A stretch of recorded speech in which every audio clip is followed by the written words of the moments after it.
Assalamualaikum warahmatullahi wabarakatuh. Senang sekali pada hari ini kita bisa berjumpa kembali dengan sahabat edukasi dimanapun Anda berada. Apa kabar semuanya? Tentunya dalam keadaan sehat dan tetap semangat.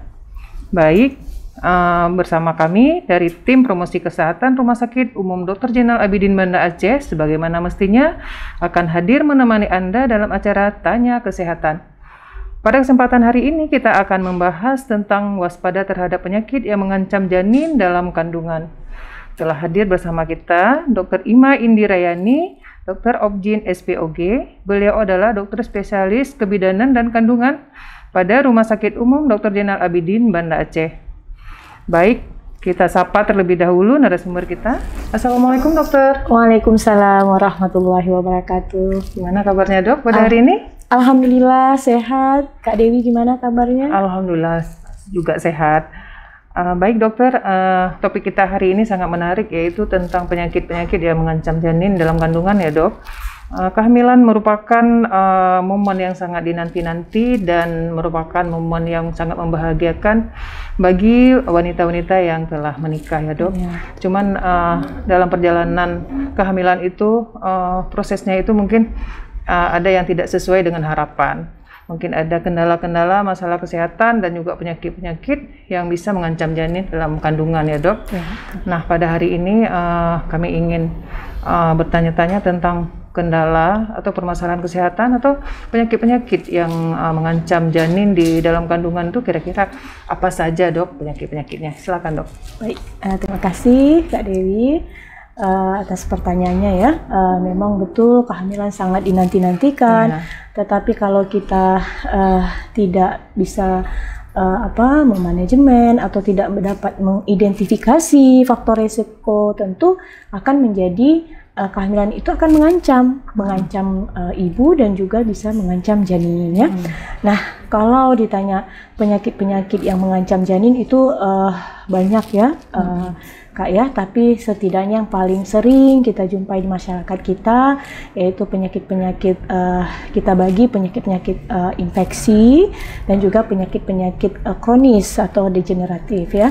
Nah, kalau penyakit infeksi ini ya seperti TORCH ya, kemudian juga infeksi grup B Streptococcus, kemudian juga infeksi listeriosis yang itu kita juga sering lupakan ya. Nah, kalau TORCH ini dia terdiri dari toxoplasma, kemudian ada rubella, kemudian cytomegalovirus, kemudian ada herpes simplex ya, dan juga di situ ada juga satu lagi TORCH dan sipilis ya yang kita anggap sebagai penyakit virus yang juga sangat berdampak terhadap janin ya. Tentunya janin dapat jika ibu yang hamil terinfeksi, terutama infeksi primer ya. Nah, itu bisa menyebabkan kecacatan kepada janin seperti kebutaan ya ataupun gangguan perkembangan saraf, kemudian bisa juga menimbulkan gangguan pertumbuhan saraf-saraf otak ya, bahkan bisa menyebabkan kecacatan yang menetap ya seperti cerebral palsy ya begitu ya. Jadi bayi itu lahir namun mengalami retardasi mental. Nah, kemudian juga infeksi yang tidak kalah juga yang harus kita waspadai yaitu infeksi grup B Streptococcus ya, GBS atau kita sebut GBS. Apa itu?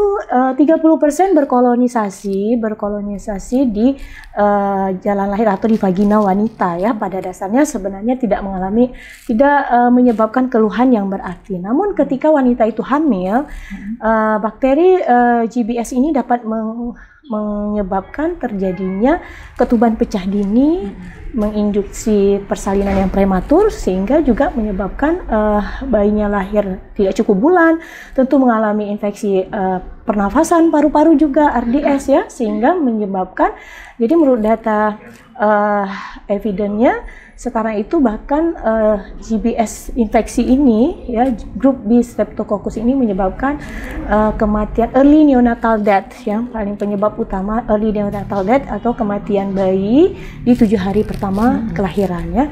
Jadi kita harus waspada sebagai ibu-ibu. Jadi mungkin kalau ada keluhan seperti keputihan atau vaginal discharge yang berlebihan, ya, sekret vagina yang berlebihan, kita boleh mengambil kesempatan untuk melakukan pengecekan high vaginal swab untuk mengambil kultur, ya, untuk melihat apakah ada bakteri GBS ataukah ada candida ataupun bahkan bakteriosis vaginosis yang juga bisa mengancam persalinan prematur. Nah, kalau yang penyakit degeneratif itu kronis itu seperti hipertensi, diabetes, tiroid atau hipertiroid, ya. Kemudian anemia itu juga sangat penting. Hampir 30% atau 40% wanita ibu hamil di Indonesia mengalami anemia, dan paling tinggi itu anemia defisiensi besi. Samping itu juga obesitas, gizi buruk, ya. Masya Allah, banyak ya, Dok. Nah, itu semua ya harus dikontrol atau diatasi sebelum hamil, sehingga tidak berdampak kepada kehamilan, sehingga luaran kehamilan itu jadi lebih baik. Artinya ibu dan bayi lahir dengan sehat dan selamat. Baik, dokter. Ternyata banyak sekali ya penyakit-penyakit yang mengintai ibu hamil, ya. Iya, betul. Baik, Dok. Kira-kira nih faktor apa saja yang menyebabkan kehamilan itu tidak sehat? Nah, banyak sebenarnya faktornya itu dari faktor ibu, ya, faktor janin sendiri, faktor plasenta, ya, kemudian juga faktor dari luar, eksternal, ya, kemudian faktor psikis ibu juga, ya, faktor ekonomi dan sebagainya, ya. Nah, kalau kita lihat dari faktor ibu, ya, nah selain yang kita sebut tadi, ya, faktor-faktor penyakit penyerta.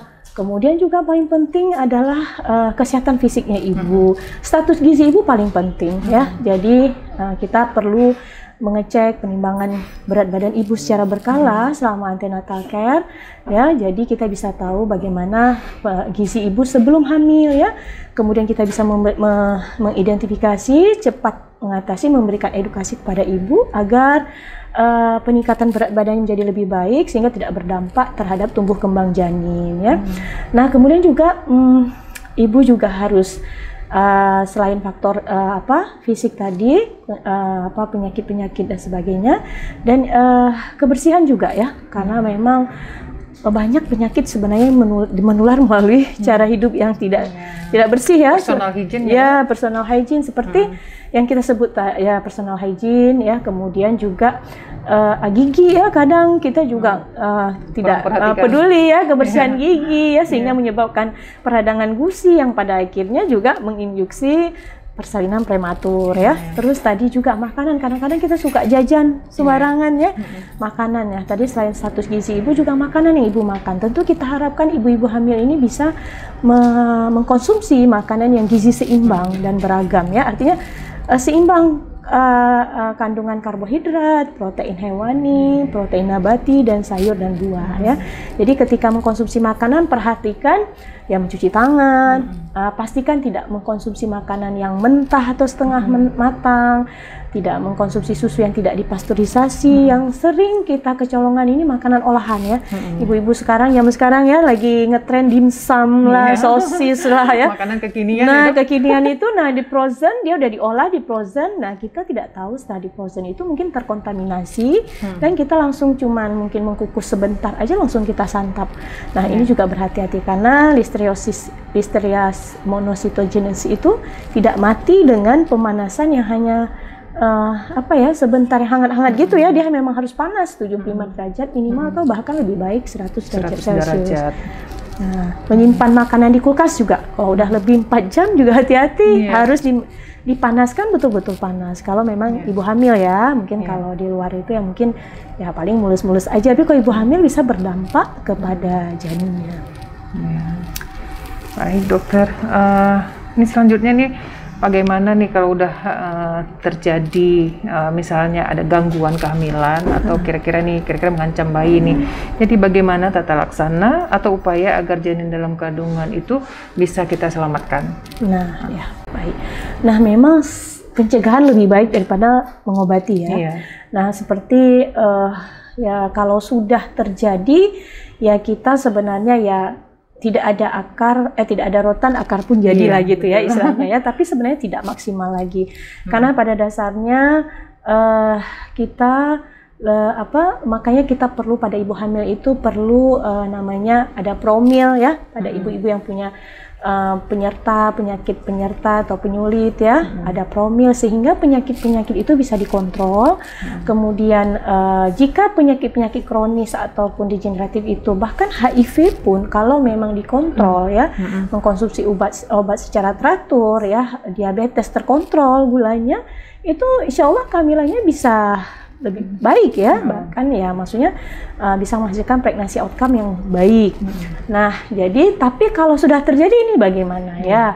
Kalau sudah, ya itu pentingnya antenatal care yang teratur sehingga terdeteksi saat antenatal care dan kemudian bisa segera dikonsulkan atau dirujuk ke dokter spesialis hingga tata laksana apakah kehamilan itu masih bisa dipertahankan ataukah harus diterminasi untuk mencegah efek yang lebih buruk kepada janin ya. Nah, itu nanti dokter spesialis akan memberikan keputusannya ya, seperti preeklamsia ya, hipertensi yang menyebabkan resiko sawan pada ibu hamil ya, atau kalau kita masyarakat kita sering mengatakan keracunan kehamilan ya, preeklamsia.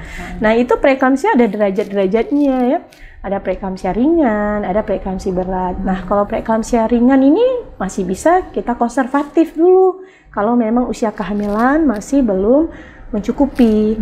Nah, asal tekanan darahnya terkontrol ya, dan ibu patuh, compliant dengan obat dan bisa datang rutin antenatal check up. Nah, kalau preeklamsia berat ya setelah dikontrol tekanan darah ya kemungkinan besar kita harus segera menterminasi kehamilan itu atau melahirkan bayinya untuk mencegah dampak yang lebih buruk terhadap ibu terutama dan juga terhadap janin. Ya, baik dokter. Ini kira-kira saran atau tips untuk para ibu-ibu yang sedang hamil nih, apa ya supaya kehamilannya itu bisa terjaga dan janinnya bisa sehat dan selamat sampai melahirkan. Mungkin bisa disampaikan dok tip-tip apa saja? Oh iya, baik.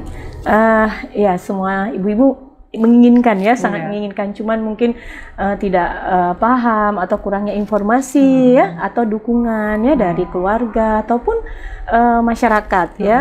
Nah, sebenarnya ibu hamil ini tanggung jawab bersama ya, bukan beliau yang hamil, beliau harus menanggung. Bahkan kita sebagai masyarakat turut mengambil peran agar kehamilannya sehat ya. Kita juga berusaha menurunkan angka kematian ibu dan bayi, karena ini menjadi indikator kemajuan suatu negara ya. Jadi kita juga merasa malu jika negeri kita masih mempunyai angka kematian ibu yang tinggi. Jadi memang harus tanggung jawab moral kita semua. Nah, jadi untuk dari ibu sendiri ya, kita dari pemerintah, kalau kita pemerintah itu sudah menyediakan ya fasilitas kesehatan dengan pelayanan kesehatan yang gratis ya dari tingkat puskesmas ya. Jadi dianjurkan memang ibu-ibu punya antenatal check up yang teratur, rutin ya, yang teratur ya, dan berkualitas ya. Artinya antenatal care yang kuantitas, yang punya kuantitas dan kualitasnya baik. Artinya mencukupi minimal kunjungan yaitu minimal 6 kali ya. Nah, 2 kali trimester pertama, sekali pada trimester kedua, dan 3 kali pada semester ketiga. Nah, itu boleh di puskesmas ya, gratis, atau fasilitas kesehatan primer lainnya, atau boleh langsung juga ke dokter juga boleh ya. Nah, kemudian juga harus memenuhi kualitas ya. Jadi antenatal care aja tapi tidak berkualitas ya tidak menunjang juga ya Kak. Jadi kita pastikan ibu-ibu ini mendapat pelayanan antenatal care yang berkualitas. Artinya ada di situ penimbangan berat badan, pemeriksaan tekanan darah, kemudian pemeriksaan laboratorium untuk identifikasi kalau ada infeksi kencing dan sebagainya, ataupun ada keputihan sebagainya. Mungkin kalau ada keluhan bisa jadi cepat dideteksi dan cepat dirujuk ya. Ada sesi konseling ya, kemudian ada juga di situ pemberian vitamin tambah darah ya, minimal 90 butir per hari ya. Kemudian juga ada edukasi diet dan sebagainya ya selama antenatal care. Nah, jadi kita harapkan pengukuran tinggi fundus juga sangat penting ya, karena untuk melihat apakah janinnya si ibu tumbuh dan berkembang sesuai dengan perkembangan yang seharusnya ya. Jadi itu juga diharuskan kepada tenaga kesehatan untuk mengukur tinggi fundus setiap ibu datang melakukan antenatal care ya. Tekanan darah, DJJ, tinggi fundus itu rutin memang ya, berat badan ya, sehingga kalau ada gangguan pertumbuhan janin cepat terdeteksi, seperti misalnya TFU-nya berkurang atau tidak sesuai, maka segera dirujuk begitu ya. Nah, kemudian selain itu juga ibu hamil harus mengkonsumsi makanan yang bergizi ya. Jadi yang bergizi dan seimbang ya. Jadi kalau bisa sih ya jangan makan makanan yang jajan di luar ya. Kalau bisa diolah sendiri ya itu lebih baik, lebih sehat, lebih bersih. Jangan nurutin ngidam ya. Iya. Jadi juga kita kan tidak bisa memastikan cara pengolahan dan sebagainya itu bersih atau gimana ya. Ya jadi itu juga. Kemudian kebersihan diri juga ya, mandi, cuci tangan ya, kebersihan diri, sikat gigi, gosok gigi itu juga sangat mempengaruhi, yang mungkin hal yang sepele tapi sebenarnya sangat mempengaruhi gitu ya. Nah, kemudian juga harus ada istirahat yang cukup. Selain makanan bergizi juga minumnya harus cukup, minimal 9 sampai 12 gelas sehari ya. Kemudian juga olahraga ya. Sering kita tuh olahraga ibu hamil lah, aduh malas ya, seringnya tidur karena mual muntah ya. Mungkin kalau di awal kehamilan ya mungkin agak terganggu, tapi kalau sudah trimester kedua atau ketiga ya mungkin bisa dengan olahraga yang ringan sedang seperti senam ya atau gym ball ya. Ternyata olahraga itu bisa menurunkan angka stres, rasa stres ibu ya.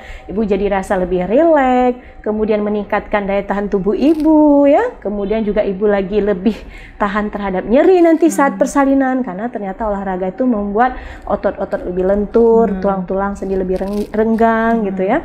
Nah, jadi jadi sangat bermanfaat. Selain itu juga kebugaran ya, kesehatan kita secara umum.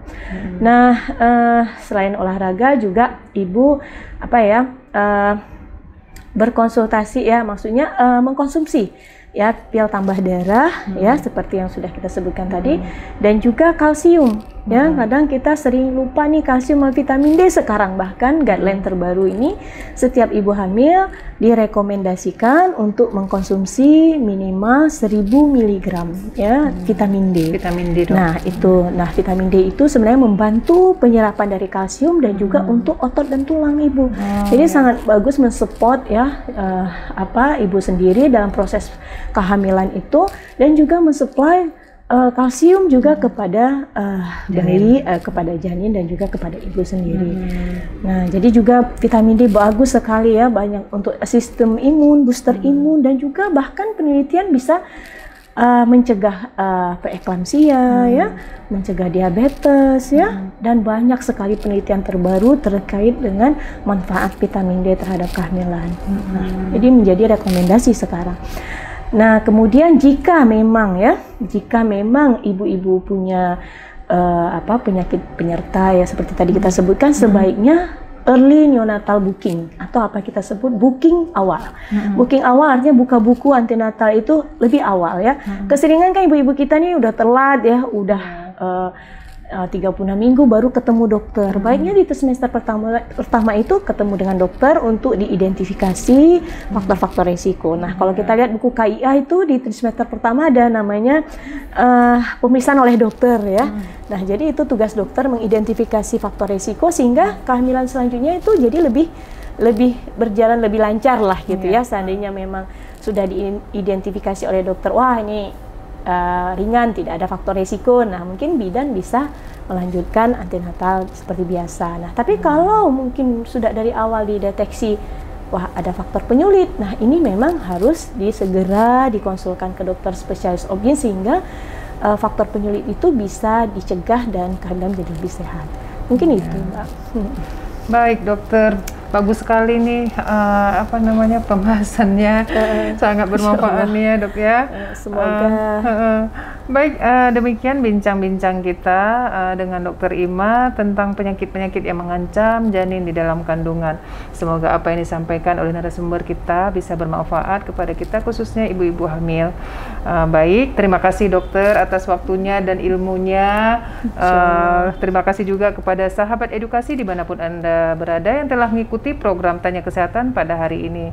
Baik, akhir kata kami dari tim promosi kesehatan Rumah Sakit Umum Dr. Zainal Abidin dan Dr. Ima pamit undur.